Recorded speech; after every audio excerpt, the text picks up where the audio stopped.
Jim Porter was a big man, thick through the gut and neck, with the florid complexion of a person whose heart is beating far too hard to get blood through his fat body. His doctor repeatedly told him that he had to lose weight or suffer the consequences. But Porter liked food far too much to worry about some potential problem when he was in his 60s or 70s. He ate most every morning at a small restaurant across from the post office branch where he was the manager. The place was cozy, just 6 tables, and the husband-wife team that owned it took good care of their customers.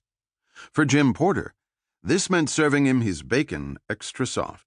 He was just bringing 2 pieces speared on a fork to his mouth when the restaurant's front door opened to the tinkling chime of its attached bell. He recognized the first man right away. They had known each other since they were schoolboys. Billy McAllister was a detective now with the Denver police, and many figured he'd be running the whole department before too long. Behind him and coming in the rear were 2 men Porter didn't know, and like they were bookends for the 2 strangers was Billy's partner, Jack Gaylord. Billy scanned the room and focused in on the heavy-set postal worker. Knowing he'd done nothing wrong, Porter was nonplussed and finished shoving the limp strips of bacon into his mouth. "Morning, Jim," the police detective said, removing his hat and taking a seat opposite his old friend. "Billy," Porter said between bites, "what can I do for you?" One of the strangers took out official credentials and held them out for Porter's inspection.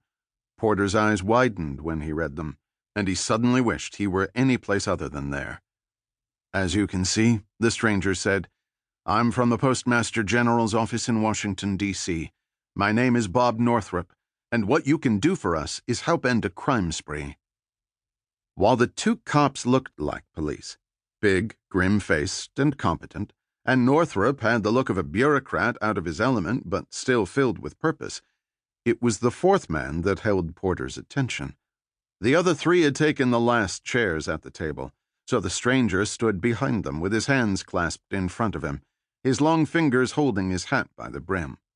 He wore a suit of good quality and cut, and a black overcoat so long it almost swept the ground like a cape.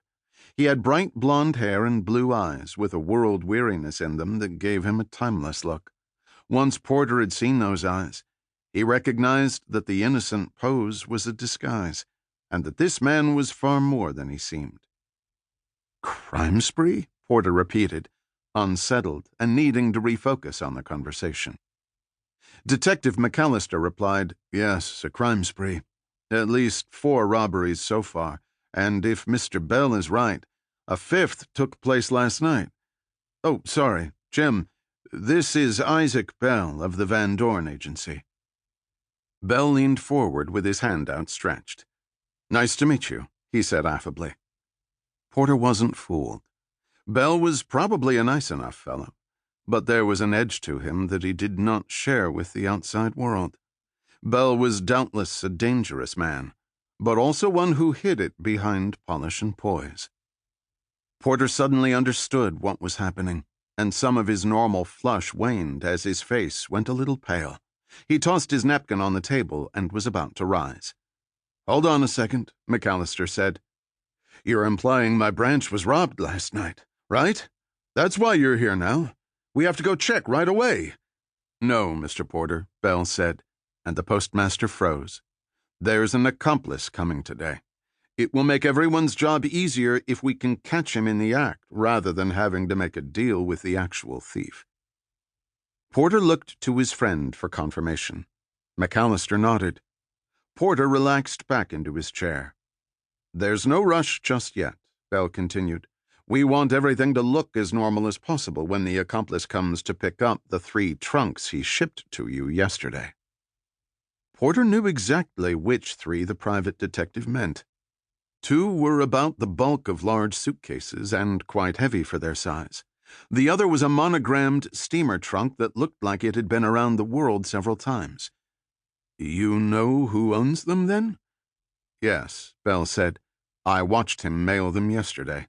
I had already briefed Mr. Northrop from the Postmaster General's office and Detective McAllister on my idea of putting an end to the crook's activities." McAllister checked the time on a silver half-hunter he had chained to his vest pocket. He turned to Bell. We still have 20 minutes before the branch is to open. I'm sure you told Mr. Northrop here how you broke the case, but do you mind telling me the story from the beginning?